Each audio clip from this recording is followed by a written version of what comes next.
দীর্ঘ ৭.৫ বছর পর মা বেগম খালেদা জিয়াকে কাছে পেয়ে জড়িয়ে ধরলেন ছেলে তারেক রহমান। লন্ডনের থ্রিথ্রো বিমানবন্দরে বিএনপি চেয়ারপারসন বেগম খালেদা জিয়া পৌঁছার পর আবেগ আপ্লুত হয়ে তাকে জড়িয়ে ধরেন তারেক রহমান। এ সময় সেখানে আবেগঘন পরিবেশ সৃষ্টি হয়। সঙ্গে ছিলেন তার স্ত্রী ডাক্তার জুবাইদা রহমান, যুক্তরাজ্য বিএনপি নেতাকর্মীরাও এ সময় উপস্থিত ছিলেন। বুধবার বাংলাদেশ সময় দুপুর 2:55 লন্ডনের থ্রিথ্রো বিমানবন্দরে পৌঁছেন বেগম খালেদা জিয়া। এ সময় তাকে শুভেচ্ছা জানায় যুক্তরাজ্যের বাংলাদেশ হাই কমিশন।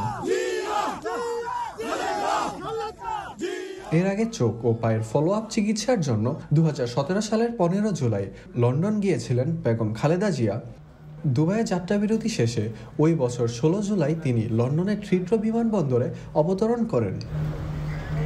এছাড়া বেগম খালেদা জিয়ার সঙ্গে তার ছোট পুত্রবধূ সৈয়দা শারমিলা রহমান, চেয়ারপারসনের উপদেষ্টা এনামুল হক চৌধুরী, বিএনপির নির্বাহী কমিটির সদস্য তাবিদ আওয়াল ও খালেদা জিয়ার একান্ত সচিব এবিএম আব্দুস সত্তার সহ ব্যক্তিগত কয়েকজন কর্মকর্তা কর্মচারী উপস্থিত ছিলেন।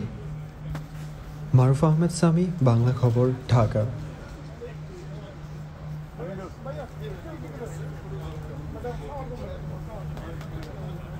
Burada